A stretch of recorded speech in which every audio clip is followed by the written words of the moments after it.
Construction of analytic function. ಈ ಸೆಕ್ಷನಲ್ಲಿ real ಅಥವಾ ಇಮ್ಯಾಜಿನರಿ ಪಾರ್ಟ್ ಕೊಟ್ಟಾಗ ಒಂದು ಅನಾಲಿಟಿಕ್ ಫಂಕ್ಷನ್ನ ಕನ್ಸ್ಟ್ರಕ್ಟ್ ಹೇಗೆ ಮಾಡೋದು ಅಂಥೇಳಿ ಸ್ಟಡಿ ಮಾಡ್ತೀವಿ. ಅಂದರೆ ಯು ಅಥವಾ ವಿ, ಯು ಆರ್ ವಿ ಎರಡರಲ್ಲಿ ಯಾವುದಾದ್ರೂ ಒಂದು ಕೊಟ್ಟರೆ function of form f of z is equal to u plus i ವಿಯನ್ನು ಕನ್ಸ್ಟ್ರಕ್ಟ್ ಮಾಡೋದು ಹೇಗೆ. In fact analytic function of form f of z is equal to u plus i ವಿನ construct ಮಾಡೋದು ಹೇಗೆ ಅಂತ ಹೇಳಿ ಈ ಸೆಕ್ಷನಲ್ಲಿ ಸ್ಟಡಿ ಮಾಡ್ತೀವಿ. ಹಿಂದಿನ ಸೆಕ್ಷನಲ್ಲಿ ನೀವು ಹಾರ್ಮೋನಿಕ್ ಫಂಕ್ಷನ್ ಮತ್ತು ಹಾರ್ಮೋನಿಕ್ ಕಾಂಜುಗೇಟನ್ನು ಸ್ಟಡಿ ಮಾಡುವಾಗ ಏನು ಮಾಡ್ತಾ ಇದ್ರಿ ಅಂದರೆ some u is equal to ಅಂತ ಸಮ್ ಏನೋ ಫಂಕ್ಷನ್ ಕೊಡ್ತಾ ಇದ್ರು. ನಾವು ವಿನ ಅದರ ಹಾರ್ಮೋನಿಕ್ ಕಾಂಜುಗೇಟ್ ಅಂದ್ಕೊಂಡು ವಿ ಫೈಂಡ್ ಔಟ್ ಮಾಡ್ತಾ ಇದ್ವು ಅಲ್ವಾ, ಸಮ್ ವಿ ಫೈಂಡ್ ಔಟ್ ಮಾಡ್ತಾ ಇದ್ವು. ಈ ಯು ಮತ್ತು ವಿನ f of z is equal to u plus i ವಿಗೆ ಸಬ್ಸ್ಟಿಟ್ಯೂಟ್ ಮಾಡಿದರೆ ವಿ ಗೆಟ್ ಅನಾಲಿಟಿಕ್ ಫಂಕ್ಷನ್ ಅಲ್ವಾ. ಇದು ಒಂದು method of construction of analytic function. ಇದನ್ನು ನಾವು ಆಲ್ರೆಡಿ ಹಿಂದಿನ ಸೆಕ್ಷನ್ನೇ ಸ್ಟಡಿ ಮಾಡಿದ್ದೀವಿ. ಈ ಸೆಕ್ಷನಲ್ಲಿ ಒಂದು ಸ್ಪೆಷಲ್ ಮೆಥಡನ್ನು ಸ್ಟಡಿ ಮಾಡ್ತೀವಿ. That is called Milne Thomson method. Milne Thomson method. ಯಾಕೆ ಈ ಮಿಲ್ನೆ ಥಾಮ್ಸನ್ ಮೆಥಡನ್ನು ಸ್ಟಡಿ ಮಾಡಬೇಕು? ಆಲ್ರೆಡಿ ಅನಾಲಿಟಿಕ್ ಫಂಕ್ಷನ್ನ ಕನ್ಸ್ಟ್ರಕ್ಟ್ ಮಾಡಲಿಕ್ಕೆ ಒಂದು ಮೆಥಡ್ ಇದೆ, ನಾವು ಆಲ್ರೆಡಿ ಸ್ಟಡಿ ಮಾಡಿದ್ದೀವಿ. ಹಾಗಿರುವಾಗ ಮಿಲ್ನೆ ಥಾಮ್ಸನ್ ಮೆಥಡ್ ಏನಕ್ಕೆ ಬೇಕು ಅಂತ ಹೇಳಿ ನಿಮಗೆ ಕ್ವಶನ್ ಅರೈಸ್ ಆಗ್ಬೋದು. ಇಲ್ಲಿ ಅಬ್ಸರ್ವ್ ಮಾಡಿರ್ಬೋದು ನೀವು, ಹಿಂದಿನ ಸೆಕ್ಷನಲ್ಲಿ ಸಮ್ ಯು ಕೊಡ್ತಾ ಇದ್ರು, ನಾವು ವಿನ ಅದರ ಹಾರ್ಮೋನಿಕ್ ಕಾಂಜುಗೇಟ್ ಅಂದ್ಕೊಂಡು ವಿ ಫೈಂಡ್ ಔಟ್ ಮಾಡ್ತಾ ಇದ್ವು. ಅಂದರೆ ಯು ಕೊಟ್ಟಾಗ ವಿ ಫೈಂಡ್ ಔಟ್ ಮಾಡ್ತಾ ಇದ್ವಲ್ವಾ. ಅಲ್ಲಿ ನಮಗೆ v in terms of x and y ಸಿಗ್ತಾ ಇತ್ತು. ಈ ಕೊಟ್ಟಿರೋ ಯು ಕೂಡ in terms of x and y ಇರ್ತಿತ್ತು, ಅಂದರೆ function of x and y ಇರ್ತಾ ಇತ್ತು. ವಿ ಕೂಡ function of x and y ಸಿಗ್ತಾ ಇತ್ತು.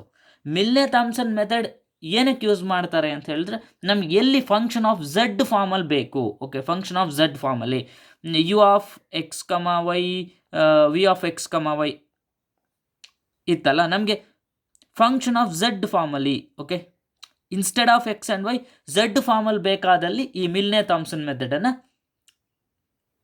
ಯೂಸ್ ಮಾಡ್ತೀವಿ. ಈಗ ಏನು ನೋಡೋಣ, ಮಿಲ್ನೆ ಥಾಮ್ಸನ್ ಮೆಥಡ್ ಅಂದರೆ ಏನು ಅಂತ ಹೇಳಿ ನೋಡೋಣ. ನಮಗೆ z is equal to x plus I y ಅಂದರೆ ಕಾಂಪ್ಲೆಕ್ಸ್ ನಂಬರ್ ಅಂತ ಹೇಳಿ ಗೊತ್ತಿದೆ. ಝೆಡ್ ಬಾರ್ ಅಂದರೆ ಅದರ ಕಾಂಜುಗೇಟ್ ಅಲ್ವಾ. Z bar is equal to x minus i y. ಈ ಎಕ್ಸ್ ಇಲ್ಲಿ ಅಬ್ಸರ್ವ್ ಮಾಡಿ, ಎಕ್ಸ್ ಇದೆಯಲ್ಲ, ಇಲ್ಲಿ ಇವೆರಡರಲ್ಲೂ ಇರುವ ಎಕ್ಸ್ ಮತ್ತು ವೈನ ಇನ್ ಟರ್ಮ್ಸ್ ಆಫ್ ಝೆಡ್ ಬರೀರಿ. ಹೇಗೆ ಬರಿಬೋದು? ಎಕ್ಸ್ ಇಸ್ ಈಕ್ವಲ್ ಟು ಹೀಗೆ ಬರಿಬೋದಲ್ವಾ, z plus z bar divide by 2 ಅಂತ ಬರಿಬೋದಲ್ವಾ. ವೈ ಇಸ್ ಈಕ್ವಲ್ ಟು ಹೇಗೆ ಬರಿಬೋದು? Z minus z bar divide by 2i ಅಂತ ಬರಿಬೋದಲ್ವಾ. ಅಬ್ಸರ್ವ್ ಮಾಡಿ, x is equal to this plus this ಏನಾಗುತ್ತೆ? ದಿಸ್ ಪ್ಲಸ್ ದಿಸ್ ಅಂದರೆ X plus I y plus x minus i Y ಅಲ್ವಾ, divide by 2. ಇಲ್ಲಿ observe ಮಾಡಿ, this i y get cancel, plus I y minus i y get cancel, 2x divide by 2, that is clearly 2x divide by 2 clearly equal to x ಅಲ್ವಾ.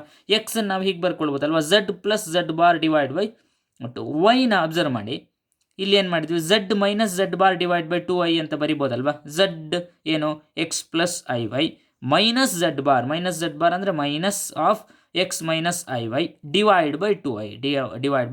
ಇಲ್ಲಿ observe ಮಾಡಿ, x plus I y minus x, minus into minus plus I y divide by 2i. ಇಲ್ಲಿ plus x minus X get cancel, i y ಏನಾಯಿತು, 2 times i y divide by 2i. This 2i get cancel, y ಮಾತ್ರ ಸಿಕ್ತಲ್ವಾ. ಅಂದರೆ ನಾವು ವೈನ z minus z bar divide by 2i ಅಂತ ಹೇಳಿ ಬರ್ಕೊಳ್ಬೋದಲ್ವಾ.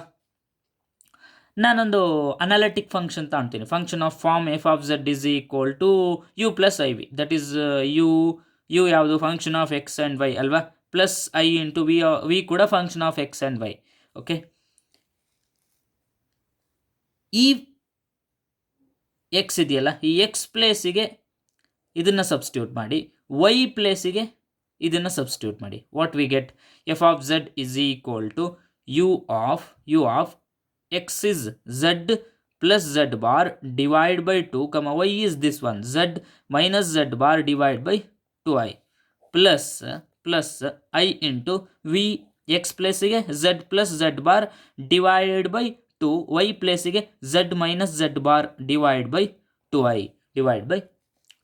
ಇಲ್ಲಿ ಒಂದು ವೇಳೆ z bar is equal to z ಆದರೆ ಏನಾಗುತ್ತೆ? z bar is equal to z ಆದರೆ ಏನಾಗುತ್ತೆ? ನಾವು put z bar is equal to z in this equation. One can get, f of z is equal to u of z plus, in place of z bar z, okay, z divide by 2, z minus z divide by 2i plus I into v of z plus z divide by 2, z minus z divide by 2i. Observe ಮಾಡಿ, f of z is equal to ಏನಾಯಿತು? U of z plus z, 2z divide by 2 ಅಂದರೆ just z minus z, this is 0 plus i into v of this is just z, this is 0 ಅಲ್ವಾ? ಇಲ್ಲಿ observe ಮಾಡಿ, ಈ equation ಇದೆಯಲ್ಲ, ಈ equation ಹೇಗಿದೆ? ನೋಡಿ, ನಾವು ಇಲ್ಲಿ f of z is equal to u of x comma plus i into v of x comma y ತಗೊಂಡಿದ್ವಲ್ವಾ? F of z is equal to u of x comma y plus i into v of x comma y. Okay, ಇಲ್ಲಿರುವ ಎಕ್ಸನ್ನು ಝಡ್ಡಿಂದ replace ಮಾಡಿದಾಗ ಎಕ್ಸನ್ನು x is replaced by z and y is replaced by 0 ಮಾಡಿದಾಗ ಏನು ಬರುತ್ತೆ? F of z is equal to u of z comma 0 plus i into v of x is z, y is 0 ಅಲ್ವಾ? Same, this is nothing but this, ಎರಡು same ಇದೆ ಅಲ್ವಾ? Same ಬಂತು. ಈಗ f of z is equal to u plus I v ಕೊಟ್ಟಿದ್ದಾರಲ್ವಾ? U plus I v ಕೊಟ್ಟಿದ್ದಾರೆ. ಇಲ್ಲಿ u ಅನ್ನೋದು function of x and y, v ಕೂಡ function of x and y. ಈಗ ಈ ಯು ಕೊಟ್ಟಿದ್ದಾರೆ ಅಂತ ಅಂದ್ಕೊಳ್ತೀನಿ. ಯು ಅಂದರೆ what is this? U real part, v imaginary part ಅಲ್ವಾ? ಯು ಕೊಟ್ಟಿದ್ದಾರೆ, ಇಲ್ಲಿ ನಂಗೆ ರಿಯಲ್ ಪಾರ್ಟ್ ಕೊಟ್ಟಿದ್ದಾರೆ. ಓಕೆ, ರಿಯಲ್ ಪಾರ್ಟ್ ಏನು ಯು ಅಲ್ವಾ? ಯು ಕೊಟ್ಟಿದ್ದಾರೆ ಅಂತ ಅಂದ್ಕೊಳ್ತೀನಿ. ಯು ಕೊಟ್ಟಿದ್ದಾರೆ. ನಾನು ಒಂದು analytic function of form f of z is equal to u plus i ವಿನ ಕನ್ಸ್ಟ್ರಕ್ಟ್ ಮಾಡಬೇಕು. ಕನ್ಸ್ಟ್ರಕ್ಷನ್ ಆಫ್ ಅನಾಲಿಟಿಕ್ ಫಂಕ್ಷನ್ ಅಂದರೆ ಏನು? ಒಂದು ರಿಯಲ್ ಪಾರ್ಟ್ ಕೊಟ್ಟಿರ್ತಾರೆ ಅಥವಾ ಇಮ್ಯಾಜಿನರಿ ಪಾರ್ಟ್ ಕೊಟ್ಟಿರ್ತಾರೆ. ನಾವು ಅದನ್ನು ಯೂಸ್ ಮಾಡಿ ರಿಯಲ್ ಪಾರ್ಟ್ ಕೊಟ್ಟರೆ ಇಮ್ಯಾಜಿನರಿ ಪಾರ್ಟನ್ನು ಫೈಂಡ್ ಔಟ್ ಮಾಡಿ ಅದನ್ನು in terms of this equation ಬರಿಬೇಕು. ಹಾಗೆ ಇಮ್ಯಾಜಿನರಿ ಪಾರ್ಟ್ ಕೊಟ್ಟಿದ್ರೆ ರಿಯಲ್ ಪಾರ್ಟನ್ನು ಫೈಂಡ್ ಔಟ್ ಮಾಡಿ in terms of this equation ಬರಿಬೇಕಲ್ವಾ? That is what construction of analytic function. ಇಲ್ಲಿ ನಾನು ರಿಯಲ್ ಪಾರ್ಟ್ ಕೊಟ್ಟಿದ್ದಾರೆ ಅಂತ ಅಂದ್ಕೊಳ್ತೀನಿ. ಓಕೆ, ಯು ಕೊಟ್ಟಿದ್ದಾರೆ ನನಗೆ, ಏನೋ u is equal to some function. Okay, u ಕೊಟ್ಟಿದ್ದಾರೆ. ಈಗ f of z is analytic ಅಂದರೆ ಆಬ್ವಿಯಸ್ಲಿ ಅದರ ಡಿರವೇಟಿವ್ ಎಕ್ಸಿಸ್ಟ್ ಆಗುತ್ತಲ್ವಾ? ಏನು ಎಕ್ಸಿಸ್ಟ್ ಆಗುತ್ತೆ? F dash of z exist ಆಗುತ್ತಲ್ವಾ? F dash of z is equal to ಏನು ನಮಗೆ ಗೊತ್ತಿದೆ? U x plus I v x, that is partial derivative of u with respect to x and partial derivative of v with respect to x ಅಲ್ವಾ? This is, ಇಲ್ಲಿ ನಮ್ಗೆ u ಕೊಟ್ಟಿರೋದ್ರಿಂದ ಏನು ಗೊತ್ತಿರುತ್ತೆ? U x find out ಮಾಡ್ಬೋದು, u y find out ಮಾಡ್ಬೋದಲ್ವಾ? ನಂಗೆ ಇಲ್ಲಿ ಯು ಎಕ್ಸ್ ಗೊತ್ತಿದೆ, ವಿ ಎಕ್ಸ್ ಗೊತ್ತಿಲ್ಲ. ಆದರೆ ನನಗೆ ಕೌಶಿ-ರೀಮನ್ ಇಕ್ವೇಷನ್ ಗೊತ್ತಿದೆ. ಏನು Cauchy Riemann equation is u x is equal to v y and u y is equal to minus v x. ಈ ವಿ ಎಕ್ಸನ್ನು ಏನಿಂದ ರೀಪ್ಲೇಸ್ ಮಾಡ್ಬೋದು? ಮೈನಸ್ ಯು ವೈಯಿಂದ ರೀಪ್ಲೇಸ್ ಮಾಡ್ಬೋದಲ್ವಾ? ಅಬ್ಸರ್ವ್ ಮಾಡಿ, by the Cauchy Riemann equation this V X can be replaced by minus of u y ಅಲ್ವಾ? Clearly that is equal to f dash of z is equal to u x minus i into u y. ಈಗ ಈ you x ನಮಗೆ ಗೊತ್ತು, you why you ನಮಗೆ ಗೊತ್ತಿರುತ್ತಲ್ವಾ? U ಕೊಟ್ಟಿದ್ದಾರೆ ಅಂದರೆ u x u y obviously ಗೊತ್ತಿರುತ್ತೆ. ಇದನ್ನು ಸಬ್ಸ್ಟಿಟ್ಯೂಟ್ ಮಾಡ್ಬೋದು. ನೆಕ್ಸ್ಟ್ ಏನು ಮಾಡ್ತೀವಿ ನಾವು ಅಂತ ಹೇಳಿದರೆ, ಈ ಯು ಎಕ್ಸನ್ನು phi of x comma y ಅಂತ ನಾನು ತೊಗೊಳ್ತೀನಿ, some function. Okay, function of x and y. ಈ ಯು ವೈ ಕೂಡ ಈ ಮೈನಸ್ ಯು ವೈ ಇದೆಯಲ್ಲ, ಇದನ್ನು some psi of x comma y ಅಂತ ತಗೊಳ್ತೀನಿ. Okay, it is also some function. ಈಗ ಎಫ್ ಆಫ್ ಝೆಡ್ ಹೇಗಾಗುತ್ತೆ, ಎಫ್ ಡ್ಯಾಶ್ ಆಫ್ ಝೆಡ್ ಏನಾಗುತ್ತೆ, f dash of z is equal to phi of x comma y plus i into psi of x comma y ಆಗುತ್ತಲ್ವಾ, psi of x comma y ಆಗುತ್ತಲ್ವಾ. ಈಗ upon integration this we get f of z ಅಲ್ವಾ. ಇದನ್ನು upon integration ಮಾಡಿದರೆ we z f of z. What is f of z? F of z is the required analytic function. On integration we get the required analytic function f of z. Okay, ಇದು ಯಾವಾಗ real part ಕೊಟ್ಟಾಗ. Imaginary part ಕೊಟ್ಟರು ಅಂದ್ಕೊಳ್ಳಿ, ಈ f of z is equal to u plus I V ಅಲ್ವಾ. ಇದರಲ್ಲಿ ನನಗೆ first real part you ಕೊಟ್ಟಿದ್ರು, ಆವಾಗ ನಾನು ಇದನ್ನು ವಿ ಫೈಂಡ್ ಔಟ್ ಮಾಡಿ ಇದನ್ನು ಕನ್ಸ್ಟ್ರಕ್ಟ್ ಮಾಡಿದೆ ಅಲ್ವಾ. ಇನ್ ದ ಸೇಮ್ ಮ್ಯಾನರ್ ನನಗೆಲ್ಲಾದರೂ ವಿ ಕೊಟ್ಟಿದ್ರು ಅಂದರೆ, ಇಮ್ಯಾಜಿನರಿ ಪಾರ್ಟ್ ಕೊಟ್ಟಿದ್ರು ಅಂದ್ಕೊಳ್ಳೋಣ. ಈಗ ಇಮ್ಯಾಜಿನರಿ ಪಾರ್ಟ್ ನಂಗೆ ಕೊಟ್ಟಿದ್ದಾರೆ, imaginary part. Okay, imaginary part v ಕೊಟ್ಟಿದ್ದಾರೆ ಅಂದರೆ ಏನು ಮಾಡ್ತೀವಿ, ಇಟ್ ಈಸ್ ಅನಾಲಿಟಿಕ್ ಅಂದರೆ ಆಬ್ವಿಯಸ್ಲಿ ಅದರ ಡೆರಿವೇಟಿವ್ ಎಕ್ಸಿಸ್ಟ್ ಆಗುತ್ತೆ. That is f dash of z. F dash of z is equal to u x plus I v x. ನಮ್ಗೆ ಗೊತ್ತಿದೆ ಅಲ್ವಾ, u x plus I v x ಅಂತ. ಇಲ್ಲಿ v ಕೊಟ್ಟಿದ್ದಾರೆ ಅಂದರೆ ನಾವು ಆಬ್ವಿಯಸ್ಲಿ ವಿ ಎಕ್ಸನ್ನು ಫೈಂಡ್ ಔಟ್ ಮಾಡ್ಬೋದು, ವಿ ವೈನ್ ಕೂಡ ಫೈಂಡ್ ಔಟ್ ಮಾಡ್ಬೋದು. ಇಲ್ಲಿ ನಮ್ಗೆ ವಿ ಎಕ್ಸ್ ಗೊತ್ತು, ಬಟ್ ಯು ಎಕ್ಸ್ ಗೊತ್ತಿಲ್ಲ ಅಲ್ವಾ.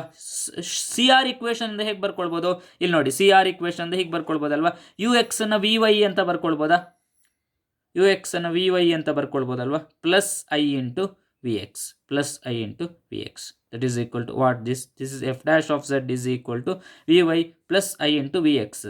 ಓಕೆ, ಇಲ್ಲಿ ವಿ ವೈನ ನಾನು some phi of x comma y ಅಂತ ಕರಿತೀನಿ. Okay, v y is equal to some phi of x comma y. Okay, some phi of x comma y and v x is equal to some psi of x comma y. Okay, ಆಗ f dash of z is equal to ಏನಾಗುತ್ತೆ, f dash of z phi of x comma y plus i into psi of x comma y ಆಗುತ್ತಲ್ವ. ಆಮೇಲೆ ಇದನ್ನ upon integration we get f of z. Okay, what we get on integration we get the required analytic function f of z. Okay, ಎರಡಕ್ಕೂ real ಮತ್ತು imaginary part ಯಾವ್ದು ಕೊಟ್ಟರು procedure analytic function find out ಮಾಡುವ procedure same. ನಮಗೆ Milne Thomson method ಏನಕ್ಕೆ ಬೇಕು ಅಂತ ಹೇಳಿದರೆ, ಈ function f of z in terms of z ಬೇಕು ಅಂತ ಹೇಳಿದಾಗ, in terms of x and y we need instead of z what f of z is required in terms of z we use Milne-Thomson method. The Milne-Thomson method is useful if the analytic function is required in terms of z. Okay, next examples nodona.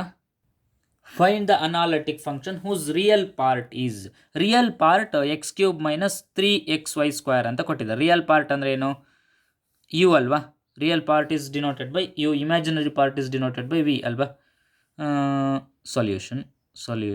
Okay, u is equal to ಏನು X cube minus 3xy square ಕೊಟ್ಟಿದ್ದಾರೆ. ನಾವು ಒಂದು analytic ಫಂಕ್ಷನನ್ನು find out ಮಾಡಬೇಕು. Okay, ಏನು ಮಾಡೋಣ, first ಕೊಟ್ಟಿರುವ ಇಕ್ವೇಷನ್ನ ನಾನು ಇದು ಯು ಅಲ್ವಾ, ನಾವು ಯು ಎಕ್ಸನ್ನು ಫೈಂಡ್ ಔಟ್ ಮಾಡಿ partially differentiate with respect to x ಏನಾಗುತ್ತೆ, u x is equal to 3x square minus 3y square ಅಲ್ವಾ. ನಾವು partially differentiate with respect to y ಏನಾಗುತ್ತೆ, u y is equal to minus 6xy ಆಯ್ತಲ್ವಾ, minus 6xy. Since f of z is analytic ಏನಾಗುತ್ತೆ, since f of z is analytic f dash of z exist ಆಗುತ್ತಲ್ವಾ, f dash of z exist. ಆ F dash of z ಹೆಂಗಿರುತ್ತೆ, f dash of z is equal to u x plus I v x ಅಲ್ವಾ, u x plus I v x. ನಂಗೆ ಇಲ್ಲಿ u x ಗೊತ್ತು, v x ಗೊತ್ತಿಲ್ಲ. By C R equation ಹೇಗೆ ಬರ್ಕೊಳ್ಬೋದು, u x C R equation ಏನು ಹೇಳುತ್ತೆ, C R equations ಅಂದರೆ u x is equal to v y and u y is equal to minus v x ಅಲ್ವಾ, u y is equal to minus v x. ನಂಗೆ ಇಲ್ಲಿ u x ಗೊತ್ತು, v ಎಕ್ಸನ್ನು ಹೇಗೆ ಬರ್ಕೊಳ್ಳೋದು, ಮೈನಸ್ ಆಫ್ ಯು ವೈ ಅಂತ ಬರಿಬೋದಲ್ವಾ, minus of i u y. I ui. What is this? This is f dash of z. Now substitute this ux here. We get that is f dash of z is equal to ux is 3x square minus 3y square, 3y square minus I into uy. Uy is this one minus of this plus ಆಯ್ತಲ್ವಾ plus 6xy 6xy. Now replace x by z and y by 0. x by z and y by 0 ಏನಾಗುತ್ತೆ ಈಗ ಇಲ್ಲಿರುವ x ಅನ್ನು z ಇಂದ replace ಮಾಡಿ y ನ 0 ಇಂದ replace ಮಾಡಿ. f dash of z is equal to 3z square. ಇದು 0 ಆಗುತ್ತೆ. y0 ಅಂದರೆ this term is 0, this term is also 0 ಆಗುತ್ತೆ. 3z ಸ್ಕ್ವೇರ್ ಸಿಕ್ತು f dash of z. F of z ಬೇಕು ಅಂದರೆ ಅಪಾನ್ ಇಂಟಿಗ್ರೇಷನ್ ಅಲ್ವಾ. ನಾವು upon integration one can get ಏನು ಸಿಕ್ತು, f of z is equal to 3z³ by 3 plus c ಅಲ್ವಾ. That is clearly f of z is equal to ಏನು z³ plus c. This is the required analytic function. Okay, ಏನು real part ಕೊಟ್ಟಿದ್ರು, analytic ಫಂಕ್ಷನ್ನ find out construct ಮಾಡಿ ಅಂತ ಹೇಳಿದರು, ನಾವು construct ಮಾಡಿದ್ವಿ. This is required analytic function. Next example, find the analytic function whose real part is u is equal to sin x into cos hyperbolic y and hence find its imaginary part. ಇಲ್ಲೇನು real part ಕೊಟ್ಟಿದ್ದಾರೆ, that is u is equal to sine x into cos hyperbolic y. ನಾವು first ಏನು ಮಾಡಬೇಕು, analytic ಫಂಕ್ಷನ್ನ construct ಮಾಡಬೇಕು, ಆಮೇಲೆ ಅದರ imaginary ಪಾರ್ಟನ್ನು ಕೂಡ ಫೈಂಡ್ ಔಟ್ ಮಾಡಬೇಕು. ಓಕೆ, ಸೊಲ್ಯೂಷನ್ ಏನು ಕೊಟ್ಟಿದ್ದಾರೆ, u is equal to sine x into cos hyperbolic y ಕೊಟ್ಟಿದ್ದಾರಲ್ವ. ಯು ಎಕ್ಸ್ ಏನಾಗುತ್ತೆ, u x is equal to partially differentiation of this u with respect to x. Okay, cos x into cos hyperbolic y. ನಾವು u y ಏನಾಗುತ್ತೆ, u y is equal to keeping this term as same. Differentiation of cos hyperbolic y partially with respect to y is sin hyperbolic y. ux ಸಿಕ್ತು, uy ಸಿಕ್ತು. ಏನು, since f of z is analytic, ಏನಾಗುತ್ತೆ, f dash of z exist ಆಗುತ್ತಲ್ವ, that f dash of z is equal to ux plus I v x. That is ಇಲ್ಲಿ ux ಇದೆ, i v ಎಕ್ಸನ್ನು ನಾವು ಹೇಗೆ ಬರ್ಕೊಳ್ಬೋದು, ಮೈನಸ್ ಐ ಯು ವೈ ಅಂತ ಬರ್ಕೊಳ್ಬೋದಲ್ವಾ, by using C R equations ಅಲ್ವಾ, ಬೈ ಸಿ ಆರ್ ಇಕ್ವೇಷನ್ಸ್ ಹೀಗೆ ಬರ್ಕೊಳ್ಬೋದು. That is equal to u x ಏನು, u x is this one, that is cos x into cos hyperbolic y minus i into u y is this one, that is sine x into sine hyperbolic y. Okay, what is that? F dash of z is this one. Now replace x by z. Now replace x by z and y by 0. We get ಏನು ಸಿಕ್ತು, ಇಲ್ಲಿರುವ x ಅನ್ನು z ಇಂದ replace ಮಾಡಿ y 0 ಇಂದ replace ಮಾಡಿದರೆ we get f dash of z is equal to cos z into cos hyperbolic 0. That is simply 1 ಅಲ್ವಾ, cos z. ಇಲ್ಲಿ sine 0 and sine z and sine 0 means 0. This term vanishes ಅಲ್ವಾ, only cos z ಮಾತ್ರ ಉಳಿತು. F dash of z is cos z. ನಮಗೆ f of z ಬೇಕು ಅಂದರೆ ಇದನ್ನು integrate ಮಾಡಬೇಕಲ್ವಾ, upon integration one can get ಏನು, ಎಫ್ ಆಫ್ ಝೆಡ್ ಸಿಕ್ತು. F of z is equal to integration of cos z is sine z plus c ಅಲ್ವಾ. This is ಏನು, analytic function ಅಲ್ವಾ. ಏನು ನಮಗೆ ಯು ಕೊಟ್ಟಿದ್ರು, ನಾವು ಅನಾಲಿಟಿಕ್ ಫಂಕ್ಷನ್ ಫಸ್ಟ್ ಏನು ಮಾಡಬೇಕಿತ್ತು, ಅನಾಲಿಟಿಕ್ ಫಂಕ್ಷನ್ನ ಕನ್ಸ್ಟ್ರಕ್ಟ್ ಮಾಡಿದ್ದು. That is f of z is equal to sine z plus c. This is the required analytic function. Next ಏನು ಮಾಡಬೇಕು, ಇದರ ಇಮ್ಯಾಜಿನರಿ ಪಾರ್ಟನ್ನು ಫೈಂಡ್ ಔಟ್ ಮಾಡಬೇಕು. ಇಮ್ಯಾಜಿನರಿ ಪಾರ್ಟನ್ನು ಹೇಗೆ ಫೈಂಡ್ ಔಟ್ ಮಾಡ್ತೀವಿ ಅಂದರೆ, ಅಲ್ಲಿ ಅಬ್ಸರ್ವ್ ಮಾಡಿ, ಎಫ್ ಆಫ್ ಝೆಡ್ನ ಹೇಗೆ ಬರ್ಕೊಳ್ಬೋದು ನಾವು, ಯು ಪ್ಲಸ್ ಐ ವಿ ಅಂತ ಬರ್ಕೊಳ್ಬೋದಲ್ವ. U plus I V is equal to sine of ಝಡ್ನ ಹೇಗೆ ಬರ್ಕೊಳ್ಳೋದು, ಎಕ್ಸ್ ಪ್ಲಸ್ ಐ ವೈ ಅಂತ ಬರ್ಕೊಳ್ಬೋದಲ್ವಾ, ಪ್ಲಸ್ ಸಿ. ಝಡ್ ಅಂದರೆ ಎಕ್ಸ್ ಪ್ಲಸ್ ಐ ವೈ ಅಲ್ವಾ. ಎಫ್ ಆಫ್ ಝಡ್ ಅನ್ನು ಹೇಗೆ ಬರ್ಕೊಳ್ಬೋದು, ಯು ಪ್ಲಸ್ ಐ ವಿ ಅಲ್ವಾ. Function of Z is U plus I V ಅಲ್ವಾ. ಇಲ್ಲಿ sine of Z X plus I Y ಅಂತ ಬರ್ಕೊಳ್ಬೋದು, ಪ್ಲಸ್ ಸಿ. ದಟ್ ಇಂಪ್ಲೈಸ್ ಏನಾಯ್ತು, U plus I V is equal to sine of A plus B. ಹೇಗೆ ಬರ್ಕೊಳ್ಬೋದು, sine of A plus B can be written as sin A into cos B plus cos A into sin B ಅಲ್ವಾ, plus cos A into sin B. By using this formula ಹೇಗೆ ಬರಿಬೋದು, ಇದನ್ನ ಹೇಗೆ ಬರಿಬೋದು, sin A is sin x, sin B cos B is cos iy plus cos A is cos x, sin B is sin i Y.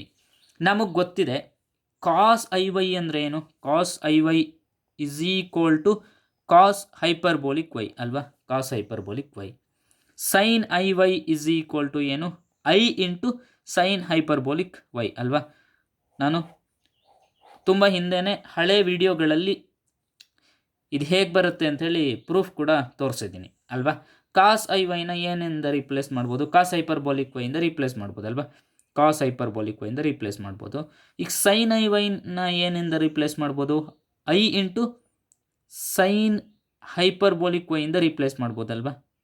ಏನು ಉಳಿತು ಅವಾಗ, plus i into cos x, ಇಲ್ಲಿ sine x ಅಲ್ವಾ, sine x that is equal to u plus I v. ಹೇಗೆ ಬಂತು, by replacing cos i y by cos hyperbolic x and sine i y by i sine hyperbolic y. Okay, i sine hyperbolic y. ಇಲ್ಲಿ observe ಮಾಡಿ, u is plus c ಇದೆ ಅಲ್ವಾ, plus c ಇದೆ, ಇಲ್ಲಿ ಕೂಡ plus C.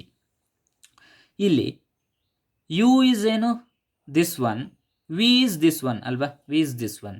ಏನಾಯಿತು, v is equal to ನಮ್ಗೆ u ಕೊಟ್ಟಿದ್ರು, ಏನು ಕೊಟ್ಟಿದ್ರು, sine x into cos hyperbolic y ಅಂತ ಅವ್ರು ಕೊಟ್ಟಿದ್ರಲ್ವಾ. ಇಲ್ಲೂ ಯು ಬಂದಿದೆ, ವಿ ಏನು ಬಂದಿದೆ, ವಿ ಈಸ್ ದಿಸ್ ಒನ್ ಅಲ್ವಾ. V is equal to clearly cos x into sine hyperbolic y plus c. This is the required imaginary part, this is the required imaginary part. U v is imaginary part ಅಲ್ವಾ, this is the required imaginary part. ಏನೋ ಕೊಟ್ಟಿರುವ ಫಂಕ್ಷನನ್ನು analytic ಅಂತ ಕೊಟ್ಟಿರುವ you function ಯುನ use ಮಾಡಿಕೊಂಡು ಒಂದು analytic ಫಂಕ್ಷನ್ನ construct ಮಾಡಿ ಅಂದಿದ್ರು, construct ಮಾಡಿದ್ವು. ಆಮೇಲೆ ಅದರ ಇಮ್ಯಾಜಿನರಿ ಪಾರ್ಟನ್ನು ಫೈಂಡ್ ಔಟ್ ಮಾಡಿ ಅಂದಿದ್ರು, ಇಮ್ಯಾಜಿನರಿ ಪಾರ್ಟ್ ಫೈಂಡ್ ಔಟ್ ಮಾಡಿದ್ವು. Okay, thank you.